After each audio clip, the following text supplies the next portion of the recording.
Assalamualaikum warahmatullahi wabarakatuh. Kami dari kelompok 1 mata kuliah media pembelajaran fisika yang diampu oleh dosen Musdar M. SPD MPD. Adapun materi yang akan kami jelaskan yaitu hakikat dan klasifikasi media dalam pembelajaran. Adapun rekan kelompok kami yaitu Sri Sulastri, Christine Elvina, Alfiani Nabila, Muhammad Arif Nusul Kipli, Nurul Atika, Renita, dan Berlian. Langsung saja kita masuk pada materi. Pembelajaran sebagai proses komunikasi. Adapun komponen komunikasi yaitu sumber informasi, pesan, saluran atau media, penerima atau receiver, efek, umpan balik atau feedback, serta gangguan atau kendala komunikasi. Selanjutnya yaitu kedudukan media dalam sistem pembelajaran, di mana proses pembelajaran terdiri dari beberapa komponen yang masing-masing saling berkaitan erat dan merupakan satu kesatuan yang utuh. Dengan demikian akan menjadi suatu sistem yang tidak sempurna jika nantinya ada pembelajaran tidak didukung oleh salah satu komponen tersebut. Kedudukan media dalam pembelajaran merupakan faktor penting yang dapat mempengaruhi keberhasilan dari proses pembelajaran itu sendiri. Selanjutnya yaitu pengertian media, di mana media itu merupakan sebuah kata yang berasal dari bahasa Latin sekaligus memiliki bentuk jamak atau sering disebut dengan medium. Sementara itu, kata media secara harfiah memiliki arti perantara. Dalam hal ini, perantara yang dimaksud itu adalah adanya perantara antara sumber informasi atau pesan atau source dan adanya penerima pesan atau informasi receiver. Selanjutnya manfaat media. Manfaat media itu yang pertama ada masyarakat bisa mendapatkan informasi lebih cepat sehingga tidak ketinggalan informasi. Terus yang kedua yaitu masyarakat mudah memberikan informasi karena informasi bisa diberikan melalui handphone. Yang ketiga, informasi yang diberikan bisa dengan maksimal sehingga tidak terjadi kesalahpahaman antara pemberi pesan dan penerima pesan. Yang keempat, pesan mudah diberikan kepada penerima pesan karena tidak membutuhkan waktu yang lama atau lebih efektif dan efisien. Selanjutnya, pengelompokan media pembelajaran. Pengelompokan media pembelajaran itu terbagi menjadi 4, yaitu 1 ada media hasil teknologi cetak, 2 media hasil teknologi audio, dan ketiga media hasil teknologi berbasis komputer, dan yang terakhir ada media hasil gabungan teknologi cetak dan komputer. Selanjutnya, jenis kelompok media beserta kelebihan dan kekurangannya. Pertama, media audio, yaitu media yang berkaitan dengan indera pendengaran. Pesan yang akan disampaikan dituangkan dalam lambang-lambang auditif, baik verbal ke dalam kata-kata atau bahasa lisan maupun non-verbal. Selanjutnya jenis atau kelompok media beserta kelebihan dan kekurangannya. Adapun kelebihan media audio, yang pertama, harga murah dan variasi program lebih banyak daripada TV. Kedua, sifatnya mudah untuk dipindahkan.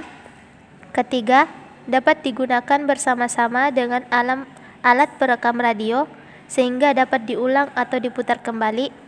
Keempat, dapat merangsang partisipasi aktif pendengaran siswa serta dapat mengembangkan daya imajinasi seperti menulis, menggambar, dan sebagainya. Adapun kekurangan media audio. Pertama, memerlukan suatu pemusatan. Kedua, Media audio yang menampilkan simbol digit dan analog dalam bentuk auditif adalah abstrak.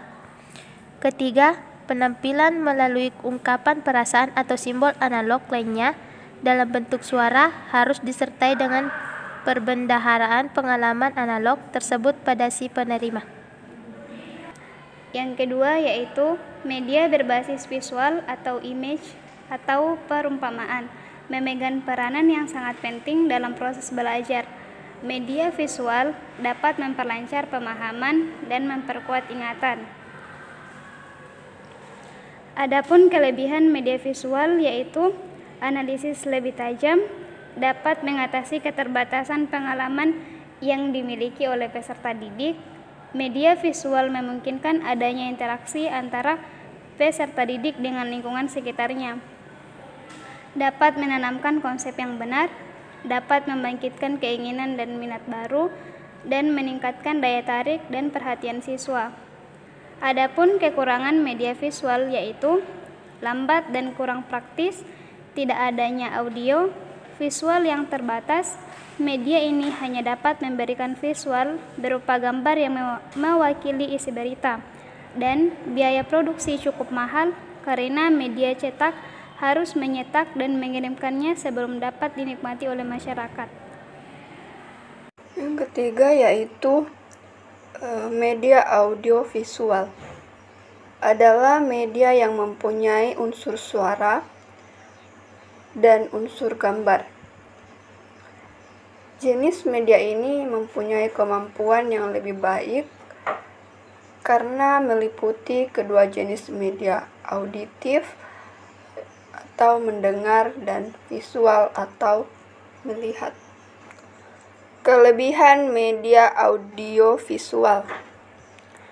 Yang pertama, pemakaiannya tidak membosankan.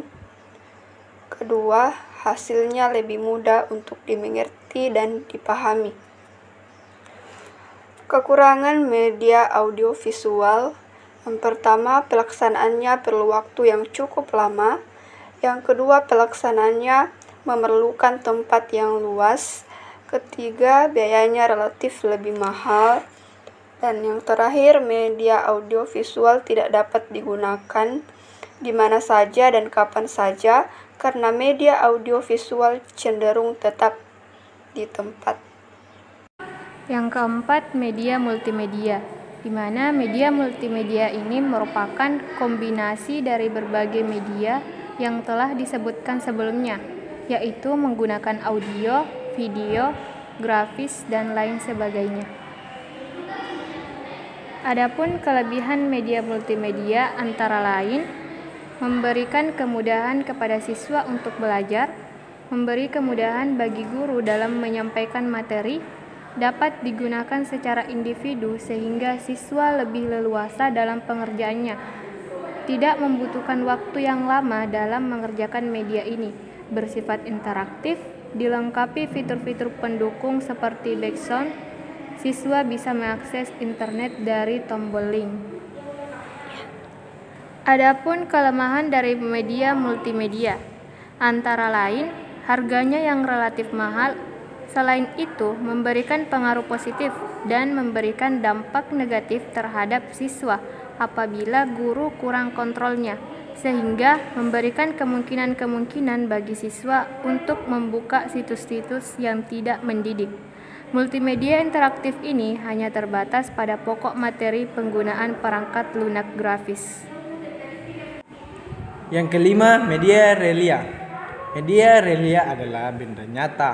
Benda tersebut tidak harus dihadirkan di ruang kelas, tetapi siswa dapat melihat langsung ke objek. Adapun kelebihan media realia, dianggap medium yang paling mudah diakses dan lebih menarik perhatian, mampu merangsang imajinasi, memberikan pengalaman belajar langsung dengan menyentuh dan mengamati bagian-bagiannya, dan pengalaman tentang keindahan. Adapun kekurangan media realia, yaitu ukurannya bisa terlalu besar, maka untuk dibawa ke ruangan sangat sulit. Lokomotif, buaya, gajah, atau terlalu kecil, kadang juga bisa membahayakan. tidak bisa memberikan hasil belajar yang sama. Informasi yang akan disampaikan terkadang tidak sampai kepada audiens.